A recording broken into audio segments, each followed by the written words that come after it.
Selamat malam teman-teman semuanya, Bapak Ibu sekalian.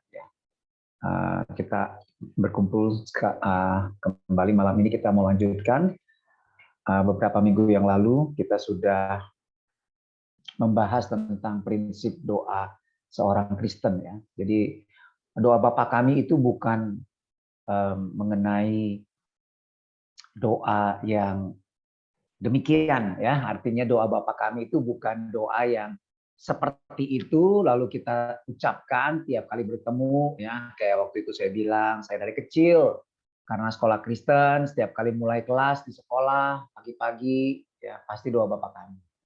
Pulang sekolah sebelum bubar doa Bapa kami. Di gereja mulai ibadah doa Bapa kami ya. Jadi itu menjadi satu, ya udah harus begitu doa Bapa kami. Bukan, ya maksudnya bukan begitu. Tetapi Tuhan Yesus berkata di dalam Lukas 11 itu maksudnya adalah karena murid-muridnya minta supaya Tuhan Yesus mengajarkan cara berdoa yang benar. Ya, karena itu Tuhan Yesus menjawab, ya, jawab Yesus kepada mereka dalam Lukas 11 ayat 2, apabila kamu berdoa, ya, jadi setiap kali berdoa begini, ya, kita memanggil Yesus sebagai Tuhan, sebagai Bapa kita, artinya kita punya hubungan yang akrab dengan Dia, ya, itu juga menjadi ujian buat pertanyaan buat kita setiap kali kita berdoa, apa kita punya hubungan yang semakin akrab dengan Bapa, apa kita mengenal Dia, terus kemudian juga apa kita takut dan hormat kepada Bapa kita, ya. Jadi Bapa yang benar hubungannya sama anak, pasti anaknya hormat dan takut kepada bapaknya, bukan cuma akrab, tetapi dia menghormati dan dia mentaati bapaknya, menguduskan namanya, ya. Terus kemudian artinya kita kalau mendekat kepada Tuhan, hendaknya kita juga menjauhi kejahatan, kita hidup di dalam kebenaran, dalam pertobatan setiap hari. Ya, terus kemudian yang berikutnya adalah God center yang ketiga, ya, bukan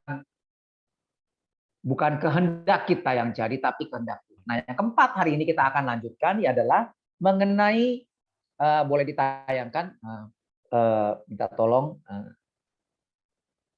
ininya ya, screenshotnya, oke. Di prinsip yang keempat ini, doa yang benar atau doa seorang Kristen adalah, prinsip yang keempat ini adalah jangan mengingini.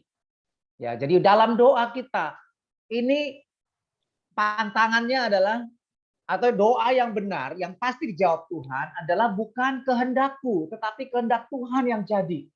Kehendak Bapa yang jadi. Ini ya, makanya aku berdoa kata Paulus supaya jemaat Tuhan di Efesus itu mengetahui kehendak Tuhan.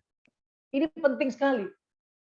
Kalau kita tidak mengetahui kehendak Tuhan, kita berjalan dengan kehendak kita, apa yang kita pikir baik, itulah dosa.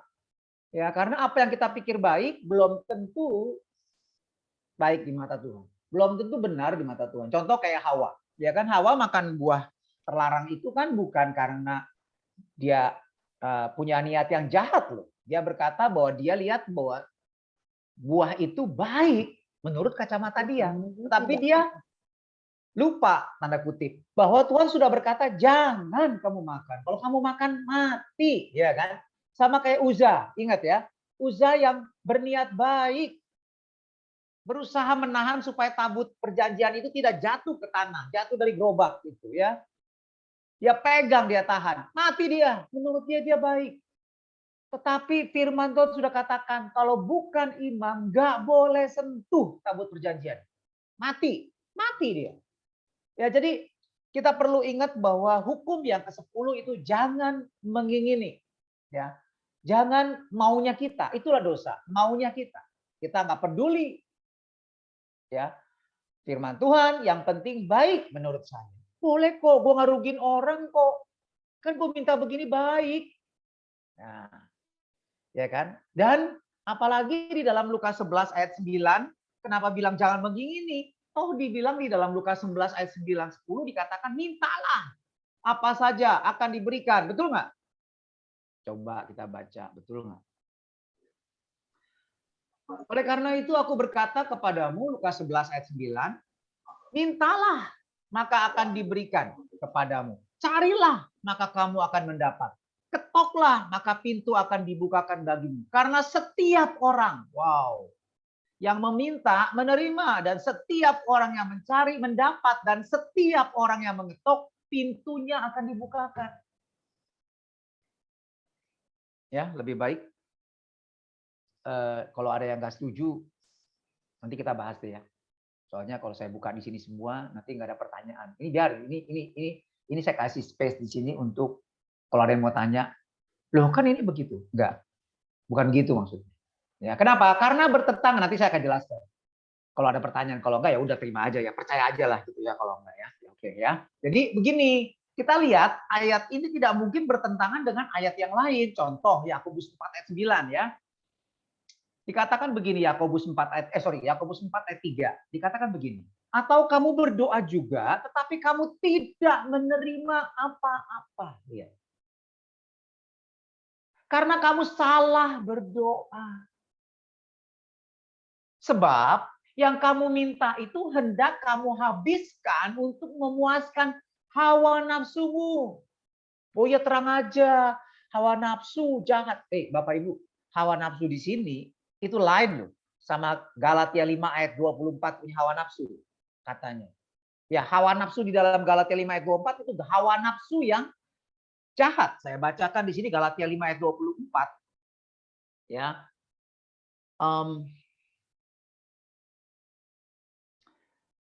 Barang siapa menjadi milik Kristus Yesus, ia telah menyalibkan daging dengan segala hawa nafsu dan keinginannya. Nah, hawa nafsu dalam bahasa King James, dalam Alkitab bahasa Inggris King James, lust itu di sini diterjemahkan sebagai epitumia. Ya, ini bicara soal keinginan nafsu yang forbidden, yang dilarang. Misalnya berzina. Ya, apalagi narkoba, judi, dosa itu udah jelas-jelas itu dosa itu. Ya, dosa itu udah jelas-jelas forbidden lust dikatakan oleh Tahir ya. Nah, jadi hawa nafsu di dalam Yakobus 4 ayat 3 di sini itu bukan epitumia, tapi Bapak Ibu ngerti, pasti sering dengar kata ini. Hedon. Ya. Hedonia. Hedonis. Nah, itu. Jadi hawa nafsu di sini Yakobus 4 ayat 3 itu bicara soal hedon. Hedonis itu kan sebenarnya adalah gaya hidup yang ingin menyenangkan diri sendiri. Yang penting gue bahagia. Gue nggak ganggu orang kok. Gue tidak mencuri. Ya kan? Kalau tadi lust itu tadi karena mengingini dia bisa merampok, membunuh. Ya kan? Karena mengingini. Itu hawa nafsu tuh. Tapi ini bukan. Hedon. Ya. Hedonia. Artinya lebih tepatnya kalau saya lihat Yakobus 4 ayat 3 itu bunyinya Yakobus 4 ayat 3 itu last di sini adalah hedone. Ya, hedon, betul. Jadi itu adalah tapi hedon di sini ya kenikmatan daging. Jadi yang penting, jadi misalnya berdoa, saya berdoa Tuhan, saya minta mercy kuning Tuhan. Dalam nama Yesus saya percaya. Saya minta. Yang penting saya mengampuni orang dulu. Kan Markus 11 ayat 24 25 bilang, apa saja yang kamu minta dan doakan, percaya kamu sudah terima. Maka hal itu akan diberikan kepadamu. Tetapi sebelum kamu berdoa, ampunilah dahulu orang yang berdosa kepada ampunilah dahulu kan orang yang berdosa kepadamu. Jadi aku ampunilah. Ya sudahlah, aku ampuni. Jadi aku berdoa dengan iman, ya. Apa saja, minta rumah, minta ini segala macam. Itu hedon namanya. Buat kenikmatan, buat kenyamanan daging kita, kesukaan kita. Ya. Bahkan Bapak Ibu lihat, Paulus sendiri apa kurang beriman dia? Waktu dia ada duri dalam daging, itu nggak bagus. Nah, waktu dia berdoa, ya, dia serahkan kehendak Tuhan yang jadi. Padahal dia minta sampai 3 kali loh. Dia nggak ngotot, dia nggak klaim Markus 11 ayat 24. Tuhan, kan apa saja yang aku minta dan doakan percaya. Kan kamu bilang di Lukas 11 ayat 9, 10 bilang, mintalah apa saja. Ya kan? Mintalah, bukan minta. Karena setiap orang yang meminta menerima. Kan setiap orang meminta pasti terima. Dia klaim ya. Nggak dibilang apa saja sih. Tapi setiap orang yang meminta, menerima. Setiap orang yang mencari, mendapat. Setiap orang yang mengetuk, pintunya dibuka. Katanya begitu Tuhan. Iya kan? Tetapi Paulus enggak. Nggak dapat. Ya. Jadi Tuhan berkata bahwa sudah cukup kasih karuniaku. Justru di dalam kelemahanmu, kuasaku nyata. Ya udah. Ya. Kehendak Tuhan yang jadi. Jadi betapa penting kita ngerti kehendak Tuhan dan kita berdoa. Kalau kita nggak tahu Tuhan, Tuhan kami minta Tuhan biar kehendak-Mu jadi dalam hidup. Itu, ya. Dan Bapak Ibu lihat kan, ada hamba-hamba Tuhan yang terkenal dari luar negeri, Amerika, ya waktu pandemi itu 2020 awal, bahkan ada juga hamba-hamba Tuhan Indonesia, tengking COVID, dalam nama Yesus COVID pergi. Coba lihat. Baik nggak COVID ditengking pergi? Baik. Ya kan? Supaya pandemi lewat, manusia bisa beribadah dengan biasa lagi, normal lagi kan. Baik kan? Baik di mata kita. Tetapi apa itu kehendak Tuhan? Ya enggak lah. Buktinya sampai sekarang 2022 masih ada, ya kan? Jadi kalau itu kehendak Tuhan pasti jadi. Langsung saat itu juga jadi. Ya, tetapi kalau enggak, ya Tuhan punya rencana lain. Nah, ini yang kita harus berdoa, jangan main minta, tengking, klaim segala macam. Itu bukan doa Bapa kami, bukan doa yang Tuhan Yesus ajarkan, itu bukan doa orang Kristen. Itu doa orang-orang dunia ya begitu. Kalau kita lihat ke Tepekong, ke apa ya. Doanya apa? Ya doanya selalu ya misalnya ya minta enteng rezeki. Ya buat hedon, buat keinginan dia. Hedonis ya supaya mudah rezeki, enteng jodoh, selamat, ya selamat di dunia maksudnya bahagia. Ya kan, tender menang terus. Ya itu kan maunya orang dunia ya kayak gitu. Maunya nyaman, nikmat, sehat selalu, ya kan? Bahagia selalu, ya gitu kan. Tapi coba lihat orang-orang Kristen, gereja mula-mula. Mereka dianiaya, digergaji, dikasih makan hewan, disalib, dibakar hidup-hidup. Mereka berdoa, tetapi Tuhan izinkan itu terjadi. Ya, Tuhan bisa nggak tolong mereka? Bisa. Tetapi mereka rela, mereka setia kepada Tuhan. Ya, mereka tidak berdoa, ya mereka mungkin berdoa minta selamat ya Tuhan luputkan. Tetapi kalau nggak luput, ya nggak apa-apa. Ya, bagiku hidup adalah Kristus, ya kan? Mati adalah keuntungan. Ya kan? Tetapi banyak orang Kristen yang nggak mau mati ya, kalau bisa hidup terus ya. Ya puji Tuhan nggak apa-apa ya, asal yang penting hidup melayani Tuhan. Itu yang penting hidup adalah Kristus, jangan hidup buat hedon, ya kan? Nah, jadi ya doa yang saya pernah bilang ya kan, doa dalam nama Yesus, rumah itu jadi milik saya ya. Nah, apa? Nah, kita lihat di dalam Roma 7 ayat 7, ya Kejadian 3 ayat 6, Keluaran 20 ayat 17, 1 Timotius 6 ayat 9, Amsal 28 ayat 20 itu jelas dikatakan. Ya. Jangan kita kita hidup sesuai dengan atau kita ingini sesuatu yang daging ini suka, yang orang-orang dunia ini cari. Tetapi carilah apa yang menjadi kehendak Tuhan. Itu yang perlu kita doakan. Di dalam doa syafaat juga.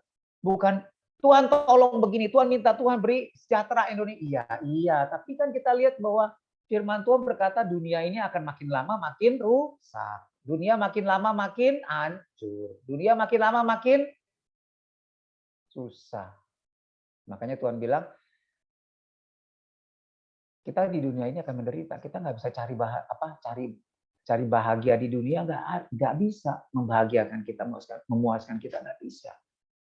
Cari kedamaian sejahtera hanya di dalam aku. Makanya di dalam Matius 16 ayat 33 Tuhan katakan di dunia ini kamu menderita. Tetapi tabahkan hatimu. Ya, kalau Alkitab bahasa Indonesia sehari-hari katakan, tabahkan hatimu. Aku sudah mengalahkan dunia, ikut aku. Belajar dari aku. Ya, oke ya. Nah, jadi intinya doa orang Kristen adalah kita perlu berdoa mencari kehendak Tuhan. Dalam setiap situasi, Tuhan maumu apa? Apa yang sebaiknya saya lakukan? Saya mesti gimana Tuhan? Dalam setiap situasi, dalam apapun yang kita hadapi, ya kita perlu berdoa, Tuhan, boleh nggak begini? Tuhan, bisa nggak begitu? Kalau nggak, Oke Tuhan, saya nggak tahu ya, tapi saya minta Tuhan, yang mana yang terbaik saya nggak tahu, tapi saya minta kehendak-Mu yang jadi. Di Indonesia, dalam hidup keluarga kita, karena kehendak Tuhan pasti yang terbaik. Ya, tetapi bukan terbaik versi kita, mungkin nggak enak. Ya, kita mengalami banyak hal yang nggak enak, tetapi itu bagus. Kenapa? Karena kalau kita cinta Tuhan, kalau kita anak Tuhan, pasti Tuhan tidak akan tinggal. Dia pasti akan turut bekerja mendatangkan kebaikan buat kita. Nah, kebaikannya apa? Yaitu supaya kita semakin diproses seperti Kristus. Itu yang baik menurut Tuhan. Ya, jadi itu ya prinsip doa yang keempat, doa yang benar, doa orang Kristen yang Tuhan Yesus ajarkan adalah jangan mengingini. Ya. Nah, terus kemudian selanjutnya slide berikutnya boleh. Nah, sebenarnya Lukas 11 ayat 9 10 itu tidak mengajarkan boleh meminta apa aja, enggak. Tapi minta yang benar, yang sesuai dengan kehendak Allah. Jadi tidak mungkin bertentangan dengan Yakobus 4 ayat 3, doa yang hedon itu salah, ya kamu nggak dapat jawaban karena doa kamu hedon, mencari kehendak sendiri, keinginan sendiri. Atau 1 Yohanes 5 ayat 14 15. Kita tahu kita menerima jawaban doa kita, ya. Kenapa? Karena doa kita sesuai dengan kehendak Tuhan. Nah, Lukas 11 ayat 9 itu kalau kita lihat, oleh karena itu aku berkata kepadamu, mintalah maka akan diberikan kepadamu, carilah maka kamu akan mendapat, ketuklah maka pintu akan dibukakan. Ayat 9 ini tidak boleh dipisahkan dari ayat sebelumnya. Kalau dibaca ayat 5 sampai 8 itu maknanya adalah permintaan dari seorang yang tidak egois, itu yang pasti dikabulkan Tuhan. Ya, yang sesuai dengan kehendak Tuhan, yang sesuai dengan ajaran firman Tuhan. Makanya kita harus mengerti umatku binasa karena tidak mengenal kebenaran. Jadi kita harus mengerti kebenaran firman Tuhan, kehendak Tuhan, apa yang Alkitab ajarkan, firman Tuhan ajarkan. Ya, apa yang baik, yang berkenan dan yang sempurna. Jadi itu yang kita doakan, yang kita minta terjadi, ya. Nah, ayat 11 13 ayat selanjutnya juga dalam ayat 10 kan dikatakan, jadi siapa yang meminta akan menerima, siapa yang mengetuk pintu akan dibukakan. Iya, tapi ayat 11 13 itu mengajarkan, maksudnya adalah kita percaya bahwa Tuhan itu pasti beri yang terbaik. Karena Tuhan tidak akan memberikan batu ganti roti yang kita pinta. Kalau kita minta roti, pasti Tuhan kasih makanan yang benar. Nggak mungkin kasih batu. Kenapa roti sama batu? Karena batu itu mirip dengan roti di zaman itu. Roti itu mirip batu modelnya. Jadi Tuhan nggak mungkin kasih sesuatu yang buruk, yang nggak bisa kita makan. Padahal itu keperluan kita misalnya untuk hidup, ya. Terus apa lagi? Tidak akan memberikan telur. Tidak akan memberikan kalajengking ganti telur. Loh kok bisa? Telur hitam memang telur pitan. Oh bukan, ini telur di padang gurun. Itu kalau kalajengking, ya kalau menurut kita lihat di dalam latar belakang sejarah di sini. Kenapa disebut dibandingkan dengan kalajengking? Jadi kalau kita lihat ya, tidak akan memberikan batu ganti roti, tidak akan memberikan ular ganti ikan. Itu sebenarnya mirip-mirip, ya. Ular, ada ular yang kayak eel segala macam itu ya, itu ikan, ya kan? Atau ikan yang panjang, yang ikan yang ya ikan ada ikan yang panjang juga ya, tapi ngamuk ya mirip dengan ular. Tapi Tuhan tidak akan memberikan yang jahat gitu, yang dipikir kita ikan, tentunya begitu kita pegang ular beracun lagi ya kan, tadi digigit dan keracunan mati, keracunan. Tidak, Tuhan tidak begitu. Atau kita minta telur dikasih kalajengking. Nah, kalajengking di padang gurun Bapak Ibu itu warnanya putih dan suka dia tuh melingkar gitu. Jadi kalau dari jauh kelihatan seperti telur, ya kan, telur burung apa, telur apa gitu. Jadi kalau diambil katanya kalajengking, kita kena kena buntutnya yang beracun gitu ya, bisa kena. Jadi Tuhan itu tidak akan memberikan yang sesuatu mirip tetapi jahat. Enggak. Bahkan Tuhan akan memberikan rohnya, Roh Kudus kepada orang yang meminta. Artinya apa? Bahkan Tuhan memberikan dirinya sendiri kepada kita. Jadi itu jaminannya. Tuhan tidak akan memberikan yang jahat kalau kita meminta sesuai dengan kehendak Tuhan. Kalau kita minta kehendak Tuhan yang jadi, jangan takut. Itu yang terbaik. Walaupun gak enak buat daging. itu berguna untuk proses kita semakin seperti Kristus. Jadi doa kita harus doa yang sesuai kebenaran firman Tuhan, bukan maunya kita, bukan yang keinginan yang baik di mata kita, tapi baik di mata Tuhan. Itu prinsip yang keempat. Jangan berdoa minta apa yang kita ingin, tapi minta apa yang Tuhan ingin. Yang kelima, prinsip berikutnya adalah berilah setiap hari makanan kami yang secukupnya. Ya, di dalam Lukas 11 ayat yang ketiga. Berikanlah kami setiap hari makanan kami yang secukupnya. Nah, mintalah yang kita perlukan sehari-hari. Ya, jadi kita tahu Bapak Ibu, kalau di ini juga rujukannya ya. Kalau kita lihat Bapak Ibu di dalam di sini saya tulis WWS ya, Martin Vincent. Martin Vincent ini seorang teolog yang cukup bagus ya. Dia menuliskan bahwa seperti mana yang diberikan sama Tuhan. Tuhan nggak kasih mana dari langit itu, biar sekalian deh, nggak usah repot, sebulan sekali deh, nanti pungutin ya, sebulan sekali, atau seminggu deh sekali ambil, sekali nanti taruh di rumah ya kan, jadi nggak usah repot-repot tiap hari, enggak. Mana itu harus diambil tiap hari dan cukup untuk tiap hari. Kalau diambil lebih, rusak nanti mananya, percuma, moyung. Ya, jadi mana ini harus diambil tiap pagi.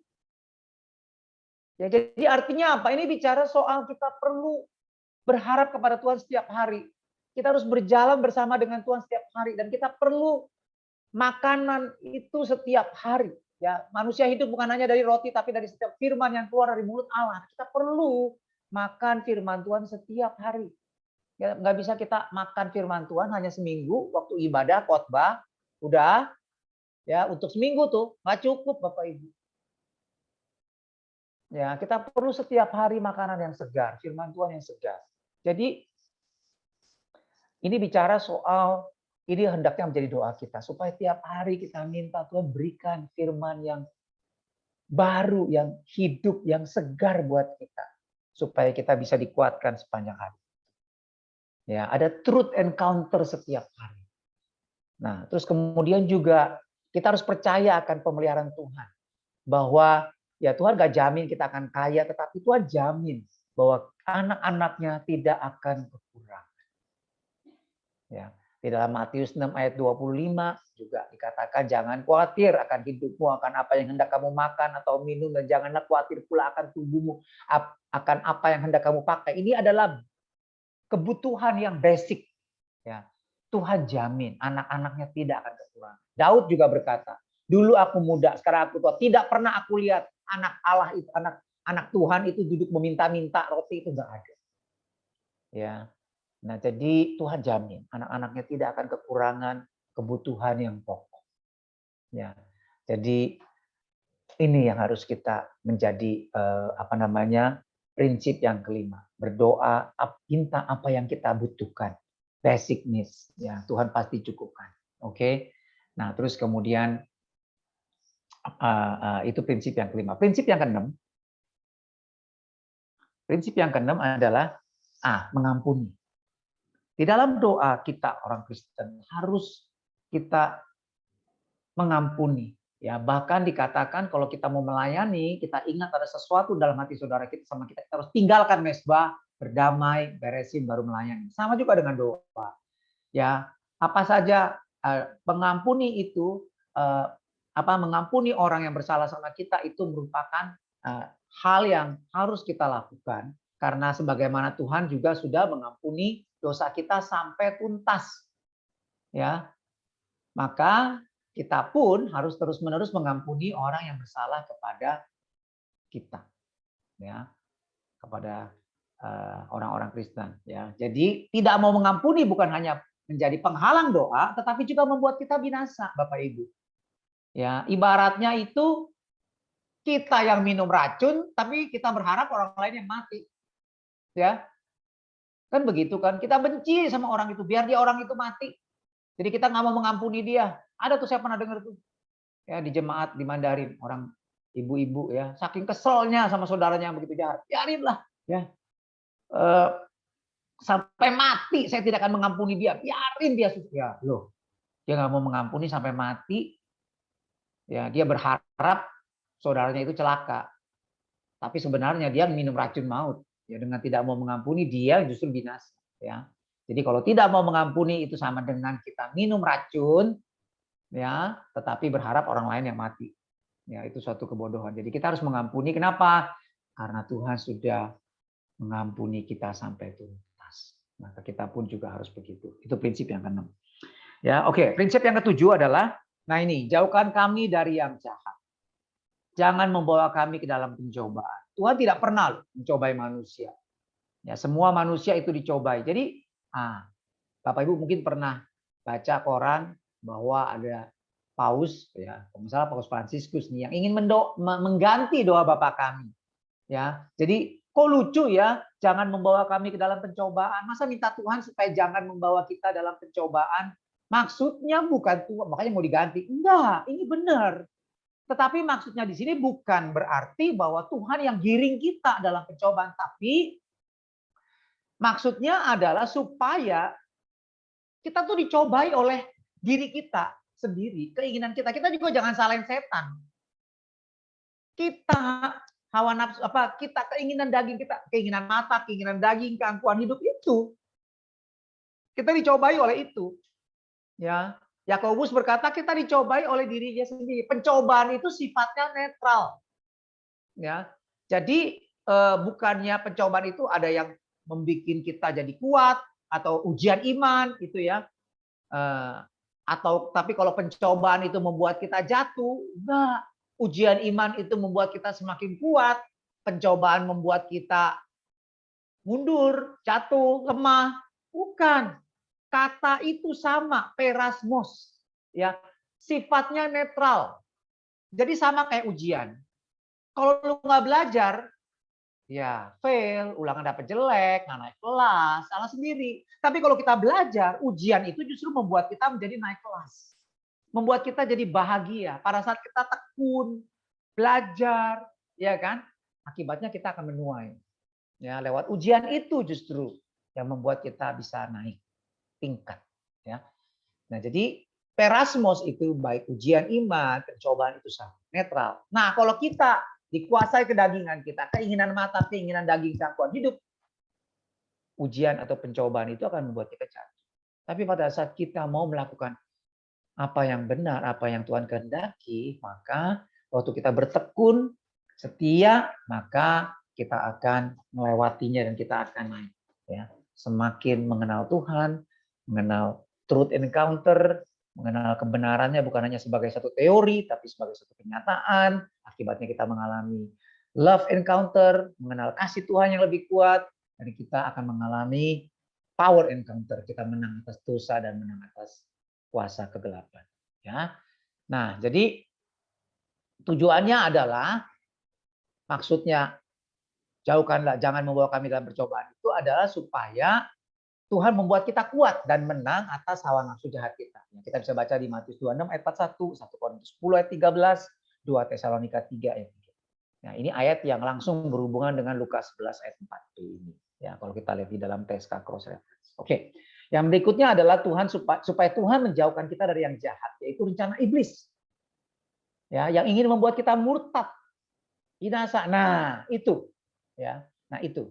Jadi kita ingat bahwa waktu Kain ya punya niat jahat, Tuhan memperingatkan Kain. Kain, lihat ya. Iblis sedang mengintip, ya kan? Dosa itu sedang mengintip. Kamu jangan kalah ya sama kejahatan. Kamu harus menang. Jangan, ya kan?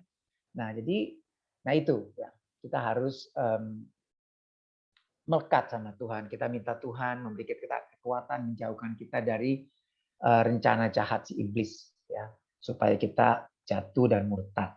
Ya, itu maksudnya. Oke. Ya, jadi doa yang benar kesimpulannya pasti dijawab. Ya, next slide ya. Doa yang benar pasti dijawab. 1 Yohanes 5 ayat 14 katakan, dan inilah kebenaran percaya kita kepadanya, yaitu bahwa ia mengabulkan doa kita jikalau kita meminta sesuatu kepadanya menurut kehendaknya. Jadi Tuhan mengabulkan doa yang benar, yaitu yang sesuai dengan kehendaknya, yaitu kebenaran firman-Nya. Maka kita perlu sekali mengerti benar firman-Nya. Amin. Ya, jadi ini 7 poin Bapak Ibu ya. Prinsip doa yang Tuhan Yesus ajarkan untuk orang Kristen lakukan setiap kali kita berdoa. Ya, 7 prinsip ini. Oke, ya saya pikir demikian ya, sehingga kita dalam aktivitas doa kita sehari-hari ya, jadi kita bisa apa namanya?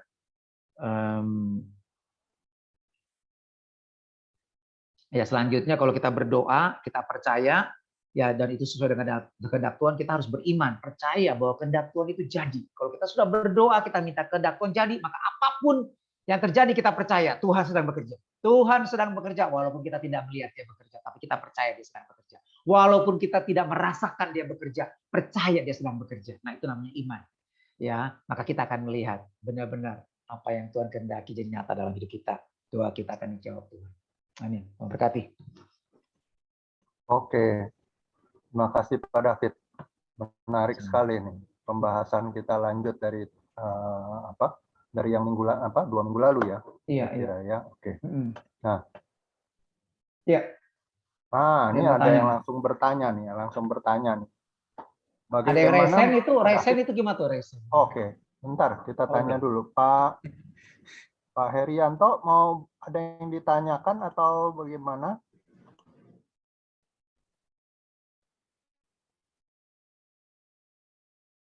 Enggak jadi, ya. Enggak jadi. Enggak jadi ya. Oke. Bagaimana?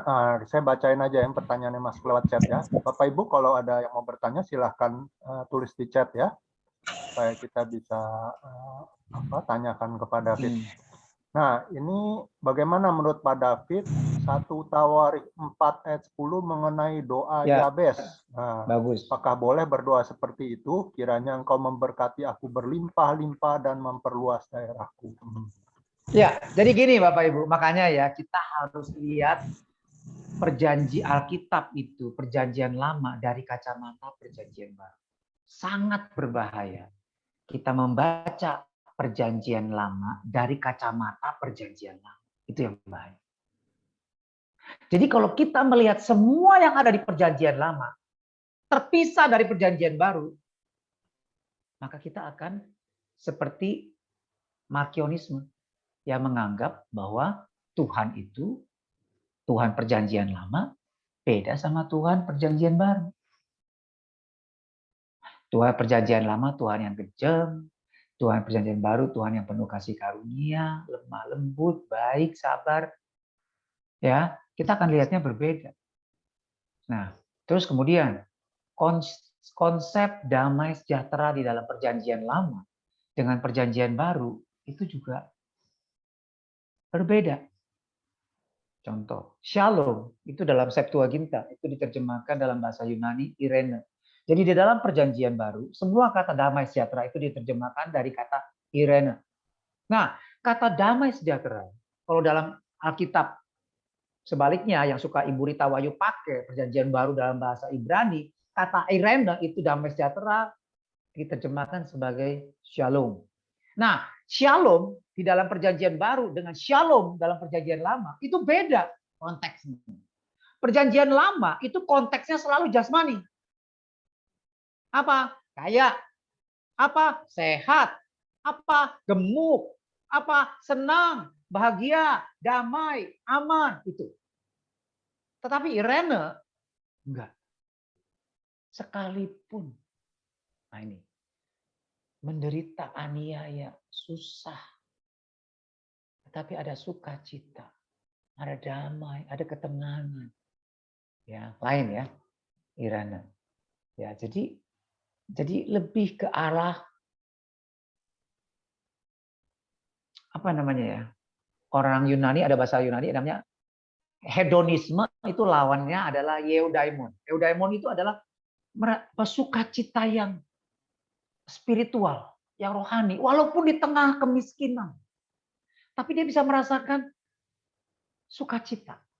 Dia mengucap syukur sama Tuhan. Nah ini damai sejahtera yang Tuhan berikan, yang tidak seperti dunia berikan.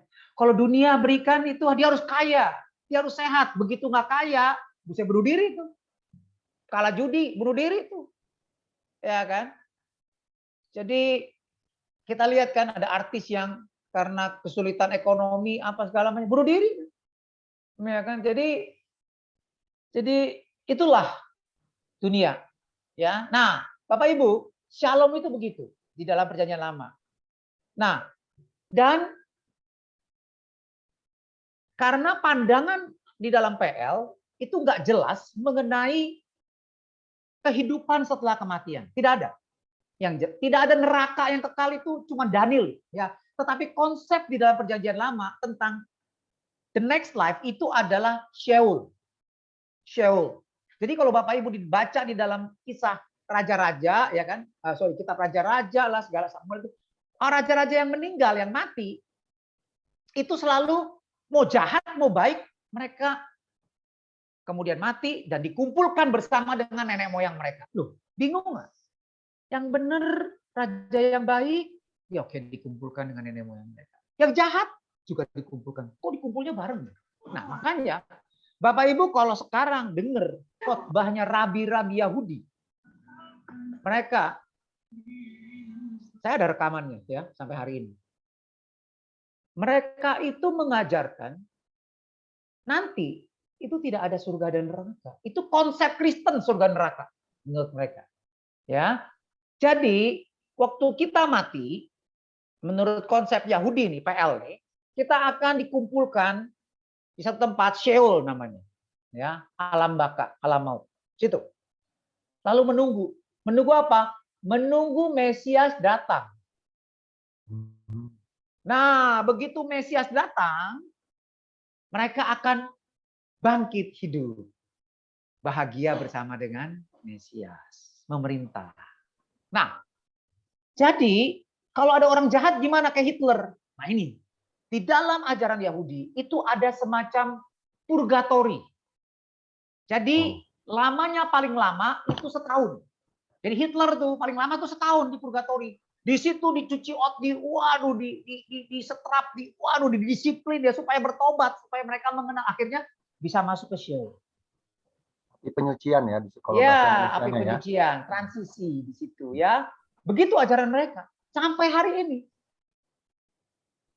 Mereka tidak percaya ada kebinasaan yang kekal. So, sambil menunggu apa? Mesias. Tergantung keputusan Mesias. Jadi mereka nggak tahu setelah Mesias datang bagaimana. Mereka nggak tahu. Mereka cuma hanya sampai Mesias datang. Nah ini dia. Makanya di dalam Kristen, Kristus itu adalah penggenapan hukum Taurat. Dia menggenapi setiap pewahyuan di dalam PL itu samar-samar. Tetapi Kristus itu menyempurnakan. Sehingga semua pandangan yang nggak jelas itu jelas di dalam Kristus. Ya, makanya kita sangat perlu belajar PB, Perjanjian Baru, yaitu pengajaran rasul-rasul. Kalau kita baca dalam Efesus 2 ayat 20, itu merupakan dasar. Jadi gereja supaya bertumbuh, supaya kita tidak diombang-ambing berbagai macam angin pengajaran, supaya bertumbuh dewasa, maka kita harus melihat, kita harus belajar dan mengerti ya ajaran para rasul yang bersumber dari batu penjuru yaitu Kristus ya sebagai patokan. Nah, ajaran para rasul ini adalah ajaran yang dari Kristus. Nah, tapi dalam bentuk yang detail. Ya, menuntun kita bagaimana kita hidup sebagai orang Kristen dan apa yang akan terjadi nanti itu semua ada di dalam Perjanjian Baru. Dari Matius sampai Wahyu. Ya, jadi kita tahu nih apa. Nah, itu prinsip-prinsip yang mendasari atau yang menjadi sumber patokan kita untuk melihat PL Perjanjian Lama. Jadi tidak boleh kita melihat PL terpisah dari PB, akibatnya teologi kemakmuran. Ya kan, kayak begitu misalnya. Karena konsep di dalam PL memang jasmania. Berkat itu selalu jasmania. Shalom itu jasmania. Cek aja deh kata shalom. Ya di dalam Strong. Ya, selalu begitu. Tetapi irene lain. Ya, irene lebih rohani, lebih spiritual. Sekalipun menderita, tetapi tetap ada ketenangan, ada kedamaian, ya ada roh sukacita. Nah itu loh, sukacita yang dari Tuhan. Ya, ya. Jadi Itu. Yabes sendiri masih berdoanya untuk shalom itu ya. Kenapa, Pak? Jadi Yabes sendiri doanya masih Nah, fokusnya ke jadi shalom itu. makanya, ya. jadi nggak heran. Jadi kalau doa Yabes seperti itu, oke, Tuhan menjawab, ya, tetapi bukan itu suatu prinsip. Nah, jadi kita harus lihat sesuatu konteks. Itu kan kehendak Tuhan, kedaulatan Tuhan. Iya kan? Nah, bisa aja. Ya kan? Tetapi bukan jadi patokan. Ada doa orang doa keliling 7 kali. Dia berdoa, dapat rumah. Ya, terus kemudian diajarin, lain kali kalau mau berdoa mau dapat rumah, kelilingin itu rumah yang kamu mau 7 kali, kamu tumpang tangan. Ya, 7 kali. Nanti kamu dapat, saya dapat kok. Nah, itu nggak benar itu. Ya kan? Jadi jangan satu pengalaman jadikan satu ajaran. Itu bahaya. Doktrin itu harus dibangun dari firman Tuhan yang kita lihat menjadi prinsip. Ya, jadi itu bukan cuma contoh kasus satu, jadi harus minimal 2-3 saksi satu perkara sah. Baru itu jadi satu prinsip yang boleh kita lakukan. Ya, terutama di dalam PB. Ya, jadi kita lihat di dalam PB ayat-ayat itu semua ajarkan kita untuk tidak egois. Ya, sekarang saya mau tanya, Yabes kaya begitu lalu gimana? Dia nikmati sendiri. Dia itu. Nah, itu bukan Tuhan, bukan prinsip yang Tuhan. Kita nggak tahu habis itu Yabes bagaimana. Kita nggak tahu loh. Iya kan? Habis itu bagaimana? Cuma diceritain begitu aja udah. Kita nggak tahu bagaimana dia selanjutnya. Apakah dia menjadi orang yang hidup melayani banyak orang miskin, dermawan, kita nggak tahu. Tetapi kalau dia memang anak Tuhan, maka dia tidak akan punya hati yang egois. Karena semua yang dari dunia itu keinginan mata, keinginan daging, keangkuhan hidup itu bukan berasal dari Tuhan. Ya kan? Dan barang siapa yang mencintai dunia, dia menjadi musuhnya Tuhan. Jadi itu jelas, egois. Jadi buat apa kamu minta duit banyak? Buat apa kamu minta kekayaan? Nah, sama seperti Yabes. Iya kan? Nah, jadi kembali motivasinya apa? Jadi kalau Tuhan mau kasih kita kaya bisa nggak? Bisa. Tapi kalau pengen kaya, ingin kaya, dosa. Kata firman Tuhan di dalam Galatia kan, ingin kaya, dosa. Tapi kalau kaya boleh, karena bisa kaya kenapa? Karena saya rajin, karena saya tekun, dipercaya orang, setia dalam perkara kecil, akhirnya dipercayakan makin besar, makin besar, makin besar. Nama kita baik, harum, dipercaya orang. Akibatnya bisnis kita berkembang. Oke? Nah, orang yang kayak begitu, anak Tuhan, dia pasti tidak akan egois. Karena dia tahu semua yang ada pada dia itu berasal dari Tuhan. Ingat, ya, semua yang ada pada kita itu berasal dari Tuhan. Ini perjanjian baru. Sebab segala sesuatu dari dia, oleh dia, dan kepada dia, kita harus bertanggung jawab. Bagi dialah kemuliaan sampai selama-lamanya. Jadi perumpamaan talenta kita jelaskan. Semua yang ada, talenta itu uang. Ya, yang nilainya sangat besar. Ya. Jadi itu Pak, kira-kira. Nyambung. Ya. Nah, kalau Yohanes 15 ayat 7 kan ini perjanjian baru nih ya. Ya, gimana? Jikalau kamu tinggal di dalam aku dan firmanku tinggal di dalam kamu, mintalah apa saja yang kamu kehendaki dan kamu akan menerimanya. Yes. Nah, sekarang kita lihat. Ya. Kita lihat Yohanes 15 ayat 7. Jikalau kamu tinggal di dalam aku dan firmanku tinggal di dalam kamu. Apa artinya? Ini dulu. Jadi orang yang begini, syaratnya itu ya. Jika kamu tinggal dalam aku dan firmanku tinggal di dalam kamu. Nah, orang yang kayak gini minta apa aja. Benar. Minta apa aja yang kamu kehendaki dan kamu akan menerimanya. Yes. Nah, sekarang syaratnya tinggal di dalam aku. Apa artinya tinggal di dalam aku? Ya. Kita lihat di dalam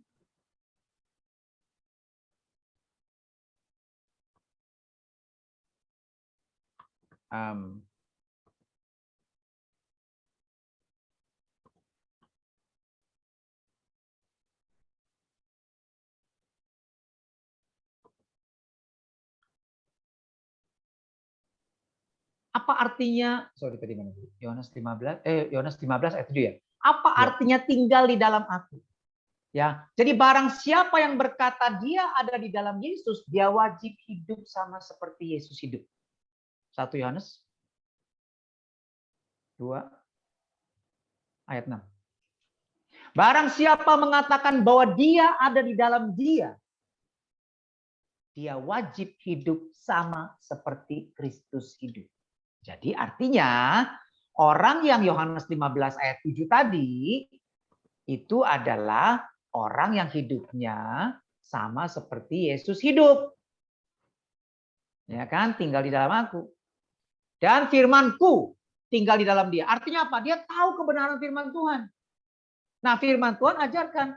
Kalau kita meminta sesuai dengan ini ayatnya langsung larinya ke 1 Yohanes 5 ayat 14-15. Ya, kalau Bapak Ibu lihat di TSK, 1 Yohanes 15 ayat 7 itu larinya langsung ke 1 Yohanes 5 ayat 14. Bunyinya begini. Dan inilah keberanian percaya kita kepadanya, yaitu bahwa ia mengabulkan doa kita jikalau kita meminta sesuatu kepadanya menurut kehendaknya. Jadi orang yang ada dalam Kristus, dia akan hidup seperti Kristus. Nah, Kristus tidak pernah egois. Kristus tidak pernah meminta sesuatu yang menyenangkan daging dia. Bahkan waktu mau disalib, Tuhan Yesus berdoa gimana? Kalau boleh, cawan ini dilalui dari aku, Bapak, tetapi bukan kehendakmu yang jadi. Apa itu cawan penderitaan ini? Yaitu cawan yang harus dia minum, karena dia menanggung dosa manusia, sehingga dia terpisah dari Bapa. Yang sejak kekekalan dulu sampai hari itu tidak pernah terpisah dari dia. Tapi hari itu karena demi menanggung dosa manusia, dia harus terpisah dari Bapa yang di sorga. Sehingga dia berseru, Eli, Eli lama sabachthani. Itu yang paling dia takut. Itu kan hal yang baik. Tetapi itu pun dia berkata, bukan kehendakku Bapa, kehendakmu yang jadi. Lihat, walaupun itu baik loh, melekat sama Bapa. Iya kan? Rindu selalu sama Bapa dan tidak mau terpisah dari Bapa. Bagus. Tetapi demi dia taat sama perintah Bapa untuk menanggung dosa manusia, dia rela mengalami hal yang begitu mengerikan buat Kristus, terpisah dari Bapa untuk seketika lamanya. Jadi kita lihat, kalau dia seperti Kristus, maka dia tidak akan meminta hal yang egois. Jelas? Udah menjawab kan? Yohanes 15 ayat 7. Oke. Ya. Ya, ini ada yang tanya juga. Nah, ini kan kalau orang jatuh dalam dosa minta didoakan. Nah, itu kan baik ya, baik. Nah, tapi ya tadi kan katanya pencobaan itu netral ya. Ya, jatuh dalam dosa nih, terus minta didoakan, terus tengking-tengking supaya roh jahat keluar gitu ya. Nah, itu apakah kurang tepat gitu ya? Mungkin seperti jatuh dalam dosa perzinahan atau pornografi dan sebagainya. Biasanya iblis jadi kambing hitam, tapi kan Iya. belum tentu juga gitu ya. Bukan belum tentu Pak, itu salah besar. Kita salvo. Ya, yang salah bukan setan. Setan bilang gua lagi. Benar, itu kambing hitam. Jadi kita mesti ingat, kita punya musuh dua, yaitu kedagingan, hawa nafsu, kedagingan, dan setan. Cara menghadapinya beda.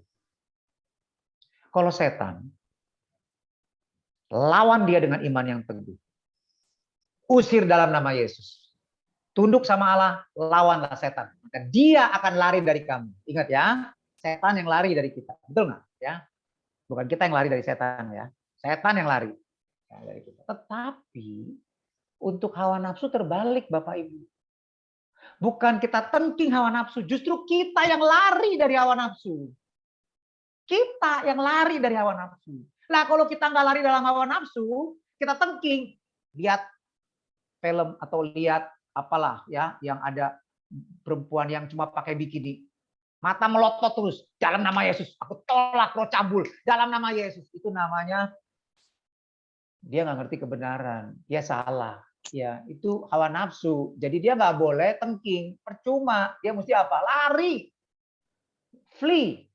Fuigo, itu bahasa Yunaninya. Jadi kalau kita lihat cara menghadapi hawa nafsu, selalu ayat itu, jauhilah nafsu orang muda. Jauhilah itu fuigo, bahasa Inggrisnya tepat. flee, lari, terbang kalau perlu. Ya, matikan. Ada yang bilang matikan, kan disuruh matikan. Matikan itu gimana maksudnya? Matikan itu ya maksudnya lari, jangan cari penyakit. Makanya ada ayat bilang begini, jika matamu terang, maka teranglah seluruh tubuh. Jika matamu gelap, betapa gelapnya kegelapan itu. Nah, mata terang itu artinya haplus, bahasa Yunaninya. Artinya single eye. Artinya apa lebih jelas lagi? Enggak jereng. Nah, jadi yang bikin kita gelap, hidup dalam dosa, hawa nafsu, karena mata kita jereng. Apa artinya jereng? Kita mendua fokusnya. Orang jereng kan lihat satu jadi dua. Nah itu tadi, kita nggak fokus. Mestinya kan lihatnya ke Tuhan aja. Lihat ke firman aja. Tapi enggak. Kita juga melihat keinginan daging. Kita ingin main game terus, nonton. Ya nggak bener. Ya Netflix, segala macam. Akibatnya kita akan jatuh terus dalam pencobaan. Nah itu mau ditengking terus, percuma. Setan bilang, makanya kita lihat Yudas. Yudas tetap dalam dosa. Setan merasuki dia, betul nggak? Yang dihukum tetap Yudas. Yang binasa Yudas. Kenapa? Karena Yudas yang mulai hatinya nggak benar. Ya kan? Sehingga setan atau iblis menambah parah, ditambahin. Ya kan? Tapi benihnya dari kita. Sama kayak Hawa. Karena Hawa yang hatinya mulai ini dulu tergoda. Tetapi hatinya yang tergoda. Makanya yang dihukum Adam dan Hawa. Iya kan? Jadi iblis hanya memanfaatkan situasi kalau ada celah. Jadi intinya di kita. Kita harus lari dulu. Lah kita nggak mau bertobat. Bapak Ibu tahu nggak? Kalau orang yang hidup dalam dosa, terus minta didoakan, itu sama dengan Simon penyihir yang minta Petrus doakan dan Petrus nggak mau doakan. Kenapa? Karena percuma doakan orang yang nggak mau bertobat. Percuma orang yang nggak mau benar-benar membenci dosa. Orang yang nggak benar-benar sadar bahwa dosa itu membuat dia binasa. Dia masih pengen hidup dalam dosa. Nah susah. Jadi dia harus dibersihkan. Dia harus punya iman yang benar. Iman yang benar datang dari perenungan akan firman. Jadi kalau kita renungin firman, tapi juga suka nonton yang duniawi, ya akibatnya mata kita jereng. Makanya iman kita nggak mungkin bertumbuh. Makanya kerohanian kita selalu jatuhnya di kedagingan hawa nafsu. Ya, Bapak Ibu, kita semua ngalamin. Saya ngalamin kayak begitu. Jadi waktu saya ngerti firman Tuhan ini, oh saya ngerti. Jadi saya jauh-jauh. Jadi teman saya bilang, ayolah karaoke lah, nggak apa-apa lah. Enggak. Ya, bukan saya kuat, bukan saya sok suci, nggak mau deket-deket sama karaoke. Enggak. Karena itu kelemahan saya. Makanya kalau orang bilang kalau masuk karaoke bisa tergoda, saya 5 meter dari karaoke, saya udah mesti mundur jauh. Kenapa? Karena saya kelemahan di situ. Jadi saya harus semakin lari dari hawa nafsu, dari keinginan daging. Ya, makanya kita akan lama-lama kuat. Nah, lama-lama setelah mata kita sudah biasa fokus kepada kebenaran, firman Tuhan, kepada Tuhan. Satu kali, dulu nih saya kasih cerita, saya ya, waktu narkoba, waktu hidup dalam percabulan, itu kalau jalan sama istri saya, ini waktu saya umur 30-an. Masih muda kan?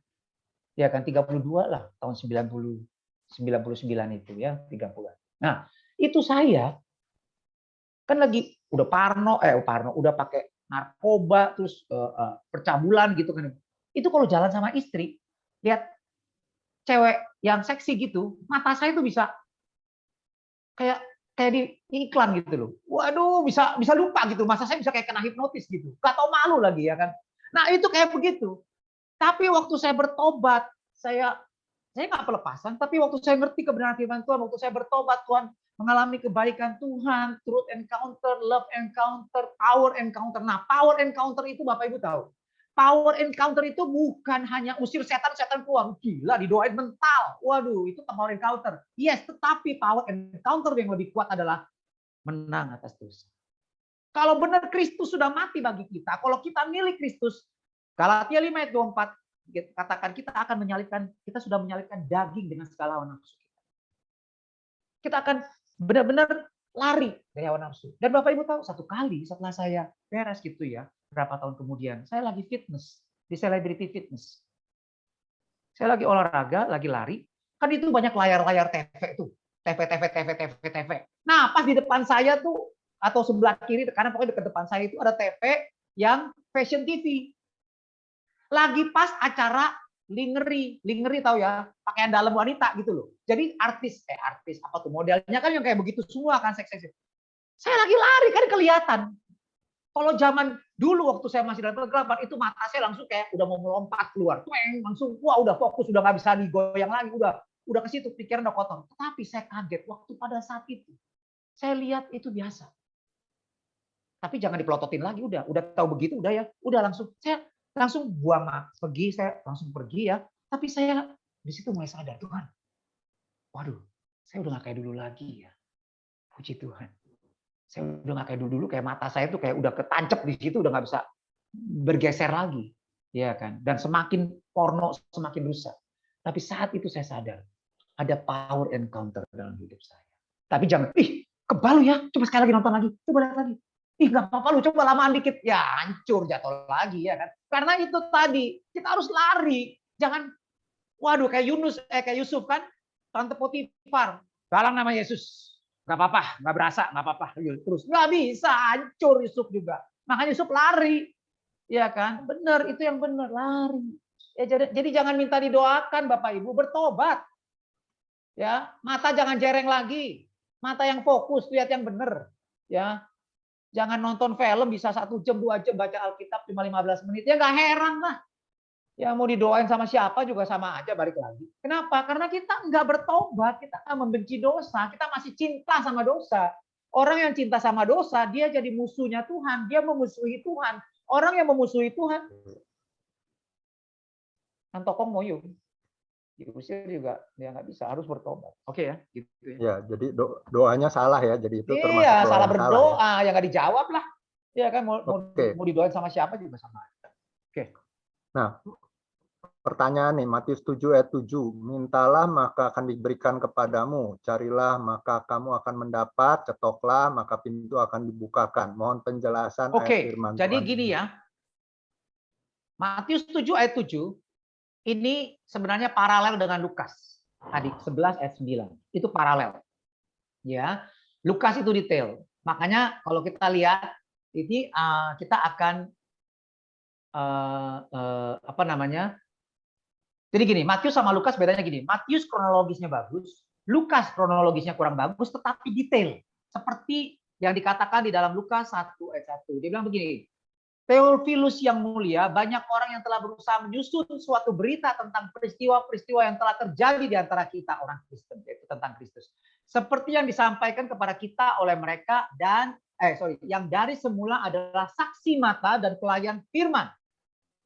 Karena itu setelah aku menyelidiki segala peristiwa itu tentang berita tentang Kristus, Injil itu, dengan seksama dari asal mulanya, aku mengambil keputusan untuk membukukannya dengan teratur, detail. Ya. Sebenarnya bukan teratur, tetapi dengan excellent, dengan sempurna, detail lengkap itu maksudnya. Ya. Karena katanya itu adalah ratistos, ya, excellent. Ya. Membukukannya dengan teratur bagi supaya engkau dapat mengetahui bahwa segala sesuatu yang diajarkan kepada kamu sungguh benar.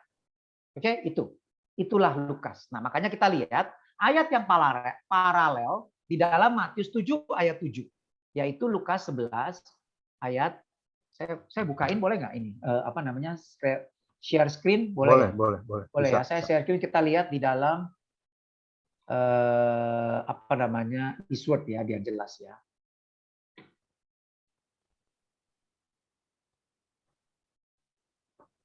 Ini sorry, saya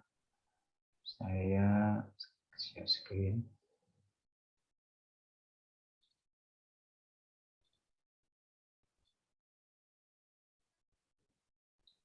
Teman-teman lihat nggak belum? Kelihatan? Kelihatan.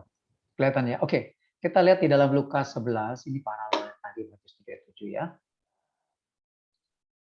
Lukas 11 ayat 9. Oke.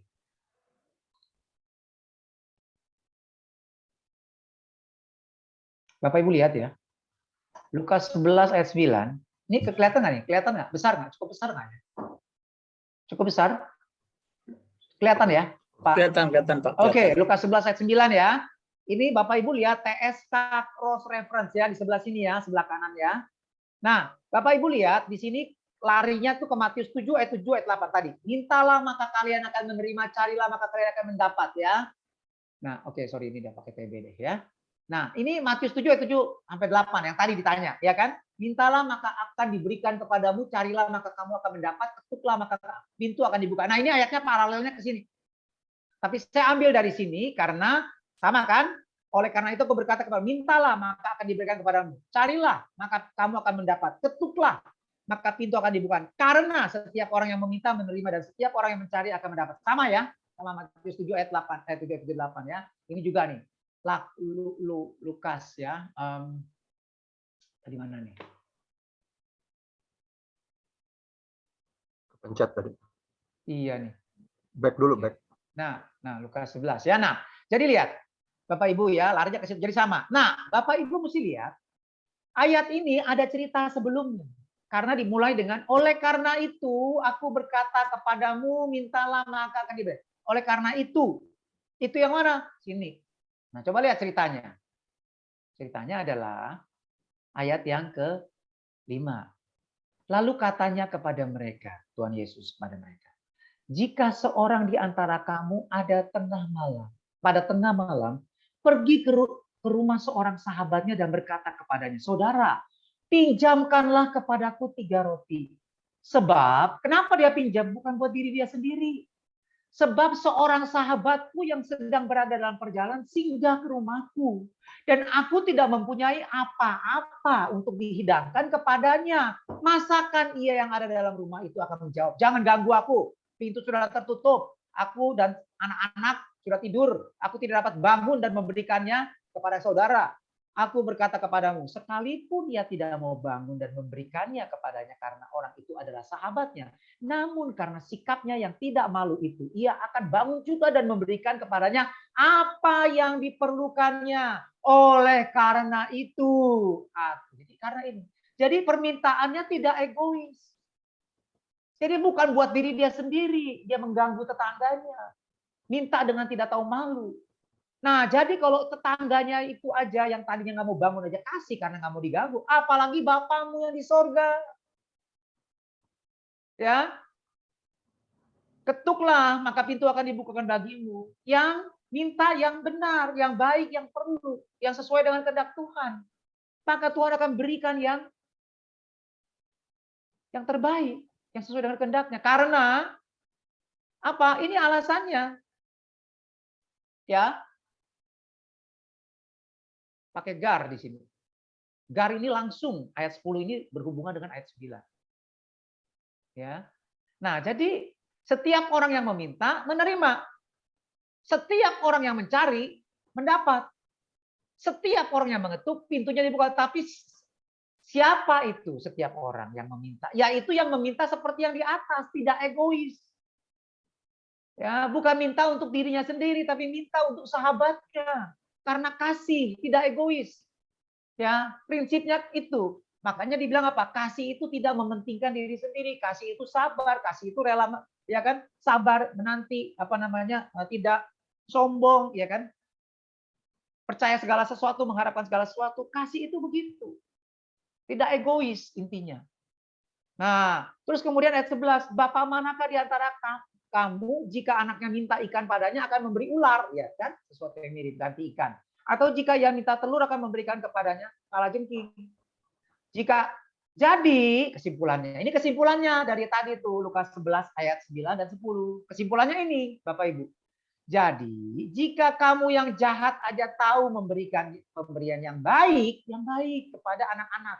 Bukan apa aja anak-anaknya minta bapaknya kasih, enggak. Kalau anaknya minta main pistol beneran, Pak beli pistol tuh keren tuh Pak, bisa matiin orang, minta dong Pak. Bapaknya nggak akan kasih, walaupun bapaknya penjahat. Jangan ini pistol ini buat bunuh orang, kamu bisa mati, kamu bisa salah nembak orang mati. Iya kan? Bisa jadi masalah kamu nanti karena kamu tidak ngerti. Bapaknya yang jahat dia tahu akan memberikan yang baik, walaupun anaknya minta. Jadi anaknya walaupun minta yang nggak benar dia nggak akan kasih. Ya kan, bapak yang jahat. Apalagi bapakmu yang di sorga. Dia akan memberikan Roh Kudus, dirinya sendiri. Kristus memberikan dirinya sendiri. Rohnya kepada mereka yang meminta. Jadi kita minta Tuhan aja, Tuhan berikan loh dirinya. Apalagi yang lain. Tuhan pasti beri yang terbaik. Gitu loh. Yang benar. Tetapi yang benar, yang sesuai dengan kehendaknya. Itu maksudnya. Oke. Ya, jelas ya. Nyambung sedikit nih. Jadi masih masalah minta-minta ya.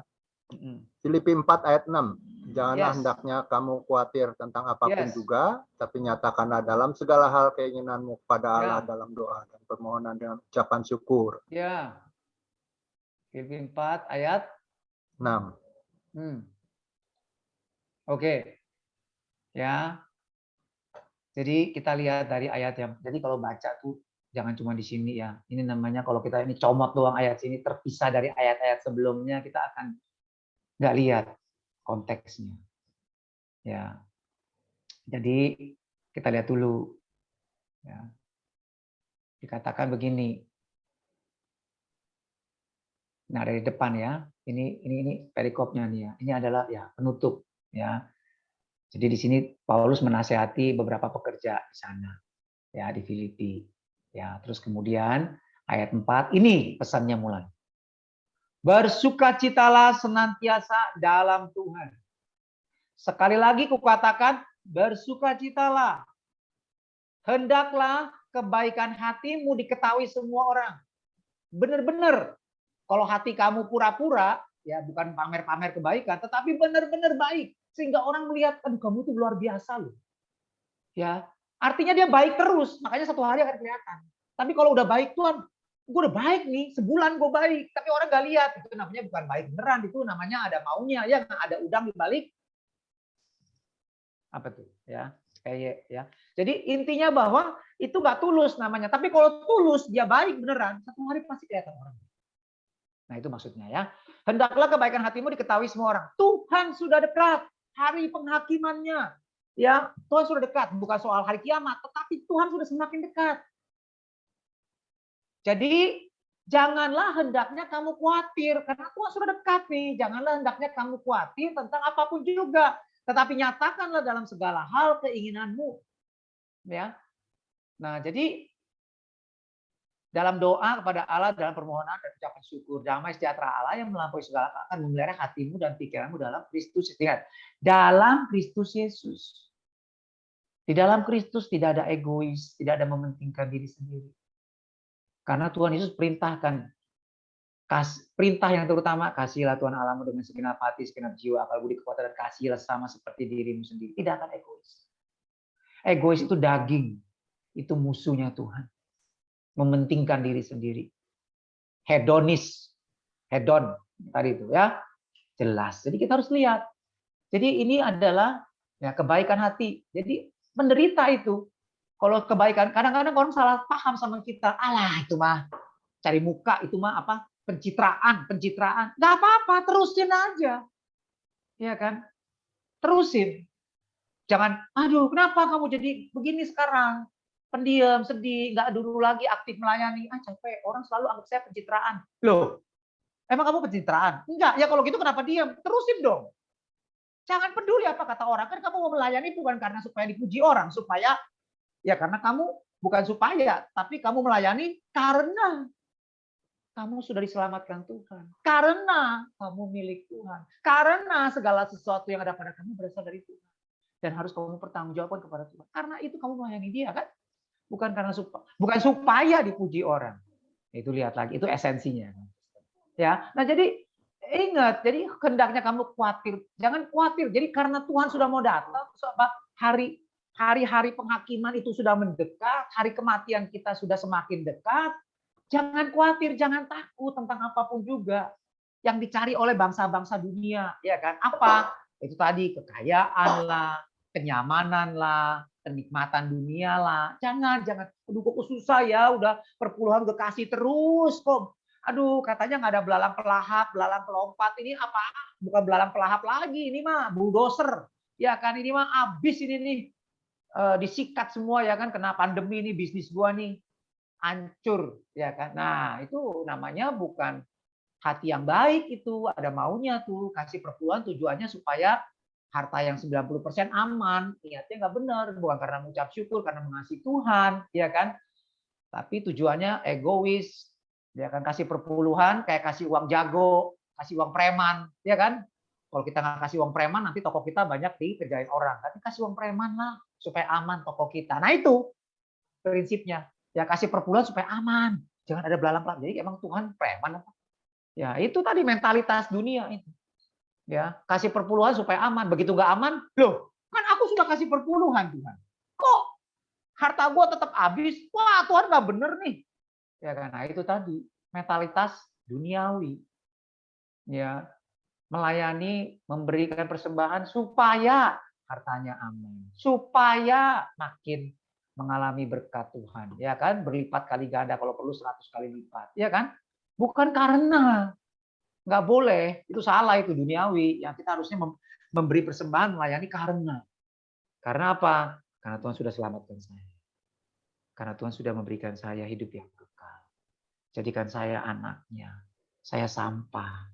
Tapi Tuhan pulihkan saya. Karena itu saya mau memberi persembahan. Karena itu saya mau melayani. Karena itu saya mau mentaati firman Tuhan. Sekalipun susah. Sekalipun menderita. Tapi tetap Tuhan. Sekalipun saya sendiri Tuhan. Orang lain udah pada mundur semua. Aku tetap mengikut Engkau. Karena itu keputusanku. Mengikut Yesus. Ya kan? Jadi itu ya. Oke. Jadi fokusnya tetap cari kehendak Tuhan ya, kehendak Tuhan yang terbaik. Nah, makanya jadi ada yang nanya nih, bagaimana bisa mengetahui permintaan yang sesuai kehendak Tuhan? Apa doa dahulu? Kalau tidak ada jawaban berarti tidak sesuai kehendak Tuhan atau bagaimana? Ya, jadi gini Bapak Ibu. Kalau kita anak, makanya gini ya. Nanti Bapak Ibu akan diajarin ya tentang spiritual journey. Perjalanan rohani seorang Kristen dari mulai Kristen kanak-kanak sampai Kristen dewasa, Bapak. Dan banyak saya lihat orang-orang yang merasa dirinya Kristen. Ya, benar-benar rajin ibadah, rajin berdoa, bahkan ikut ibadah pagi apa itu ya koram deo segala macam, tapi sebenarnya belum lahir baru. Lihatnya dari mana? Mentalitasnya. Dari doanya. Dari ngomongannya kelihatan. Dari pertobatannya kelihatan. Makanya akibatnya selalu putar-putar masalahnya itu mulu. Ya, dosa, keinginan daging, keangkuhan hidup, ya, keinginan mata, putar-putar masalahnya itu. Tapi kalau dia sudah masuk Kristen kanak-kanak, 1 Yohanes 2 ayat 12 bilang gini ciri-cirinya. Dia mengenal Bapa. Dosa-dosanya sudah diampuni. Dia yakin akan keselamatannya. Nggak usah diyakinin dia pasti selamat. Nggak usah. Kalau ditanya, kamu pasti selamat? Tahu bener. Bener kalau mati masuk neraka, masuk surga. Bener ya? Pasti ya? Iya. Kok tahu? Kata pembina SPK saya. Nah itu namanya diyakin-yakinin tuh. Itu indoktrinasi. Tetapi orang yang lahir baru, dia nggak usah diyakin-yakinin. Dia punya kesaksian batin. Roh Kudus bersaksi bersama roh dia bahwa dia anak Allah. Dia milik Allah. Dia kepunyaan Allah. Allah itu Bapaknya. Dia punya hubungan sama Tuhan. Karena itu dia mengenal Bapa. Itu cirinya. Walaupun dia belum jelas banget. Seperti Kristen yang orang muda ya. Orang muda itu dia kuat. Kenapa? Karena dia mengetahui firman. Dia sudah menguasai kebenaran. Dia mengerti kebenaran firman. Makanya kita perlu belajar firman. Tanpa mengenal firman dengan benar, kita tidak mungkin bisa kuat. Tidak bisa mengerti kehendak Tuhan. Nah, tapi sebagai anak bayi, apa artinya orang Kristen yang lahir baru, dia tahu loh kehendak. Dia tahu. Oh, ini nggak benar. Nggak usah ada yang ngajarin. Nggak boleh ngerokok. Saya kasih tahu, Bapak Ibu. Saya kasih kesaksian. Minggu lalu, 2 minggu lalu saya di Bengkulu. Tiba-tiba saya dihubungi karena orang itu dulu saya pernah layani di Bengkulu. Nggak sengaja dari bisnis saya nggak pernah ngomong Kristen, tetapi dia ada masalah tagihannya nggak dibayar. Akhirnya saya kenalin gitu, terus saya mau dikasih komisi. Saya bilang nggak usah lah, kamu lagi rugi, ya lain kali deh. Saya bilang. Terus diajak saya makan, terus ada sekretaris gereja telepon saya, Lani, terus saya ngomong, terus dia kaget, dia bilang, Bapak Kristen? Iya. Oh, saya Katolik Pak, tapi saya diajak di school, sel group, ya GBI waktu itu di Bengkulu. Ya, waduh Pak, ini jawaban doa saya. Waduh Pak, boleh nggak Pak ikut yuk ke pool saya mau kasih kesaksian Pak. Bapak, nah, terus begitu sampai di pool komselnya, terus saya diminta ngomong kesaksian, terus pemimpin sel grupnya tanya, Bapak melayani Tuhan ya? Bapak hamba Tuhan ya? Akhirnya ketahuan ya kan. Nah, terus ternyata dia punya masalah keluarga. Akhirnya saya sharing. Akhirnya ya mereka rekonsiliasi lah suami istri. Nah, sekarang ini udah 1 tahun yang lalu lah, 2 tahun yang lalu, setahun yang lalu. Nah, 2 tahun yang lalu. Nah, udah lama saya nggak kontak dia. Pas 2 minggu lalu saya datang, saya makan di restoran temennya. Pas saya pulang, dia datang, temennya bilang, Pak David datang. Wah, Pak David langsung telepon saya, minta ketemu, adiknya ada masalah. Adiknya ini kalau teman-teman lihat sangar, tatoan badannya semua. Ya. Saya baru tahu belakang. Dia bilang aku nggak pernah nangis. Jadi dari kecil dia tuh pergi tinggali bapak. Dia nggak pernah ngalami kasih bapak. Ya, jadi kayak begitu deh. Nah, dia hampir cerai. Nah, waktu itu saya datang, saya beritakan Injil sama dia. Bapak Ibu tahu, waktu saya beritakan Injil, dia nangis. Habis itu kita berdoa. Selesai berdoa, saya pergi, pulang, terus itu ya janji makan. Terus saya bilang janganlah makan sama kakaknya kan. Saya mau makan sama dia, saya mau follow up karena besok saya mau pulang ke Jakarta. Oke, habis itu malam makan. Bapak Ibu tahu, dia bersaksi, kok aku sudah 4 hari kok nggak bisa makan. Tapi tadi habis itu aku lega, aku makan banyak kok. Terus makan lagi dia sama saya. Waduh, kayak orang kelaparan makan ya. Terus dia bersaksi, aku tahu nggak kok, tadi habis makan. Aku biasa tuh ngerokok. Dia nggak minum, dia nggak ini, tapi penyakit dia adalah merokok. Rokok. Nah, saya nggak suruh dia berhenti rokok, enggak loh. Tapi Bapak Ibu tahu, waktu dia makan, habis makan, biasa dia tuh ambil rokok. Tapi begitu dia ambil rokok dalam hati, jangan. Mulai sekarang jangan merokok lagi. Wah, langsung dia buang. Saya buang ke rokoknya. Langsung saya merasa damai sejahtera. Nah, lihat. Ini anak Tuhan yang lahir baru. Nggak usah diajarin. Nah, jadi basic.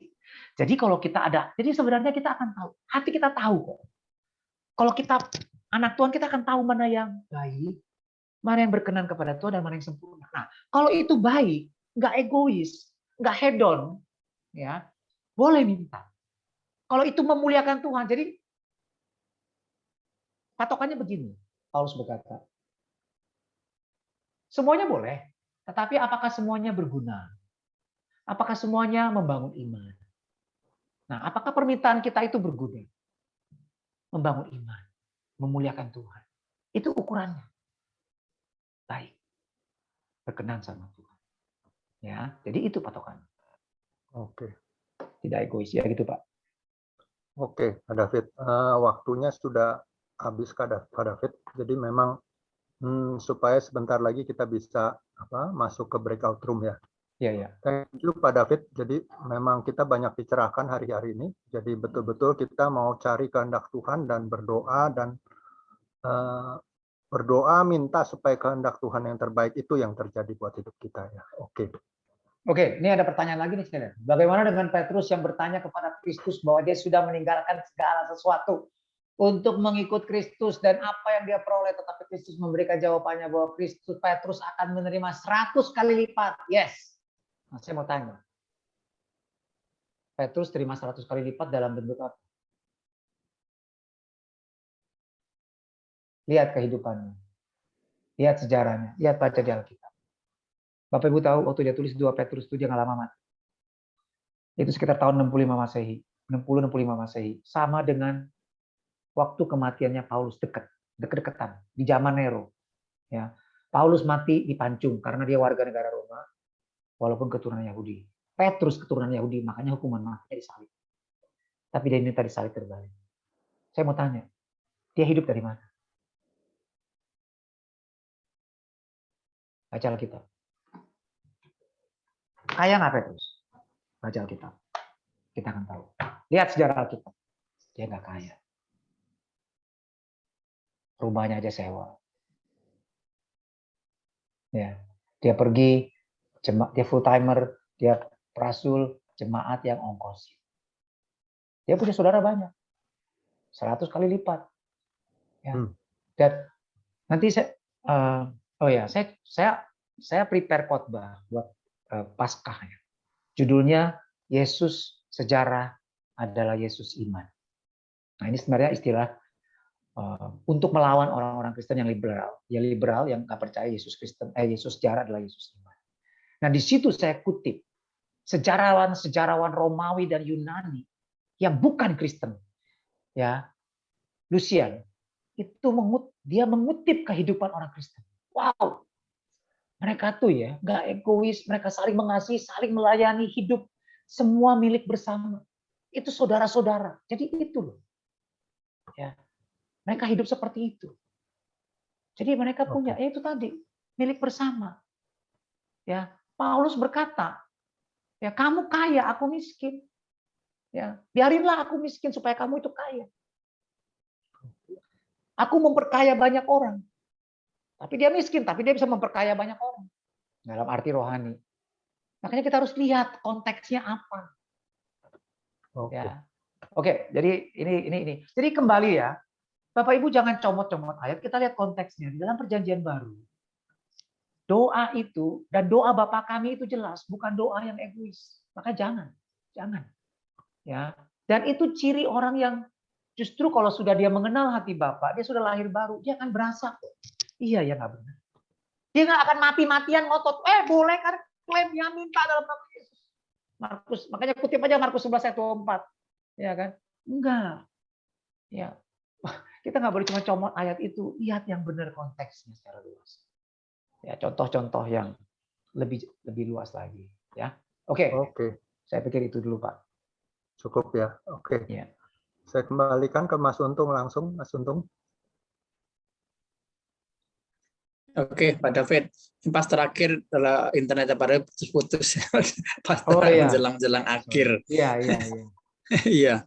Pak David, ada kan mau teman-teman masuk ke BR tuh ada arahan kira-kira bahan diskusi apa yang penting yang perlu sampaikan? Iya, coba dibahas 7 poin tadi ya tentang doa Bapa kami dan doa-doa kita yang biasa kita lakukan di doa bersama. Ya, apakah yang mana yang salah? Yang mana yang tidak sesuai dengan prinsip doa Bapa kami? Nah, kalau udah sadar, saling ingetin. Jangan lagi seperti itu doanya. Ya, saya pikir itu Pak yang kita harus ngerti ya. Bahkan doa syafaat pun, saya sering dengar doa syafaat yang egois. Ya, jadi coba deh, makanya patokannya itu deh. Coba lihat aja deh. Ya. Bayangin doa syafaat aja egois, apalagi doa buat yang lain. Jadi maksudnya kita perlu benar-benar bercermin. Ya. Saya pikir itu ya. Jadi 7 poin ini coba di-sharingkan. Nah, dalam doa sehari-hari, dalam doa bersama, mana yang salah? Nah, kalau ada pertanyaan, nggak apa-apa. Nanti simpan aja, lanjut. Ya kan, nanti boleh sampaikan ke saya atau lewat Pak Sunan. Nanti bisa ditulis, nanti Pak Sunan sampaikan ke saya, nanti saya akan coba jawab. Ya.